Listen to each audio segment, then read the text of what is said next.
The CEO of Oando, Wale Tinubu, says harnessing Africa's gas potential is the first phase of true industrialization.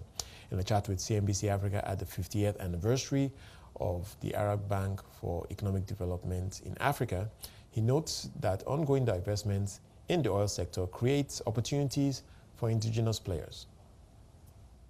One of the key takeaways, first and foremost, is the fact that BADEA is willing to increase its direct lending and participation to the private sector.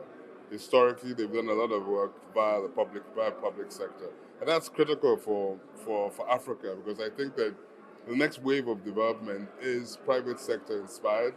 And we've seen major corporations develop, like you've seen import substitution being achieved in key areas in a country like Nigeria in cement. You've seen oil and gas being a massive indigenous spurt, where indigenous companies in Nigeria produce over 350,000 barrels a day and rising. Now, a lot of this wealth is kept within the continent. So I think the more we have institutional investment and financing bodies following the lead of the African Export-Import Bank and the ADB into sub-Saharan Africa, as well as the rest of the continent, we're bound to see substantial economic benefits and growth inuring to society, and not just at a large scale, but also with the SMEs as well. So, and the SMEs account for 90% of the business on the continent. So even being able to take the advantage of the African Free Trade Zone Act, which integrates the continent together, being able to have common currencies like PAPs, which Afrexim has launched, which can be supported, and other means of easing trade within the continent. We should also see economic growth being as an advantage in the continent. Now, let's also have your take when we're looking at dynamics that have unfolded of recent now, especially within the energy space now. But he has also said one of the priority sectors is looking at within energy. But as it relates now to cleaner energy, renewable energy, for you, what are some of the key nuances and how this sets the tone of what we should expect when we're looking at crowding in more investments, driving innovation, and enhancing the entire renewable energy ecosystem here in Africa? Well, I mean, I don't want to be seduced completely by the point that the only energy that Africa deserves henceforth is clean energy. And I say that because Africa is only 3% of global GDP and 2% of global emissions. Africa is actually a victim, of emissions.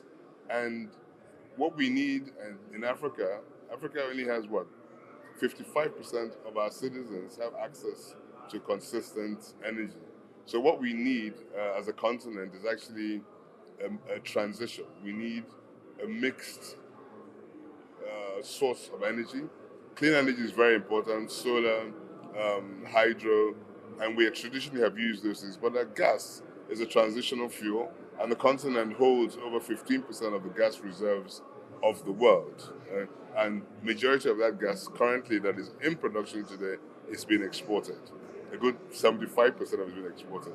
Now imagine if we could harness our gas potential and distribute our gas potential within Africa and not just limit it to clean energy. I mean, it's the first phase and first step to true industrialization. And until we industrialize the continent and import substitute, we're always going to have the perennial foreign exchange crises which we continue to have. So I'm an advocate for a mixed bag of energy and not just an entirely clean energy future for the continent. What would it take to get it right now? We're seeing countries like Nigeria now making the transition to CNG, electric-powered vehicles. But in terms of getting it right now, scaling these bankable projects, what would it take to get it right? I think first things first, Africa should stop subsidizing petrol. I think one of the worst things we've ever done as a continent is subsidizing the cost of petrol to our believing it's a means of transferring common good to society. First of all, the benefit of those subsidies goes primarily to the middle class and the upper class who have the cars. Diesel is used for most of the massive mass transportation, and diesel tends to be deregulated while petrol is subsidized. Nigeria, for example, spends close to $1 billion a month on an incredibly expensive subsidy. Now, imagine if 25% of that money was invested in other means of transportation, CNG, like you said, e-vehicles, like you said, okay, and also direct welfare payments or support to the poor, the impact it would have on the needy to society.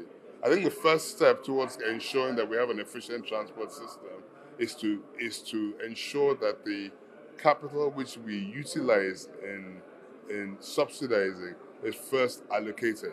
Now, a lot of countries have stepped away from that, but a lot of countries still do that. And I think the first step is to reallocate those resources towards providing efficient transport systems, focused primarily on the poor and needy, first and foremost, in terms of providing an efficient transportation system. I hear you quite clearly when we are talking about energy access and bringing that to the last mile and a whole lot of innovation within that space. But touching on a little bit of some of the trends we've seen so far, still using Nigeria as a case study, we've seen divestments within the oil and gas sector, but some have said this creates opportunity for local content to even play much more bigger and investments here. How do we also navigate this terrain when we are looking at the bankability here on the back of the current infrastructure base? Well, I mean, first of all, I think it's important to note that divestments are normal in the oil industry. A sign of a failing oil industry is not divestment. Oil companies will invest, they would achieve peak, resources will decline, okay, and they will exit and reinvest. Companies that have large capital base are not actively involved in secondary recovery, okay, and prefer to go in and do new discoveries, new finds. So in Nigeria, for example, we're seeing a lot of companies divest from declining fields, okay, fields that would have done 1 million barrels a day 20 years ago, who are currently doing 150,000 barrels a day.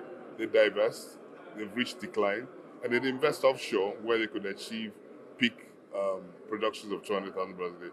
Now, what that does is that it creates a whole new wave of opportunity for local indigenous players who can provide the attention required in those fields to get secondary recovery techniques and investment to produce and maintain oil production for the country.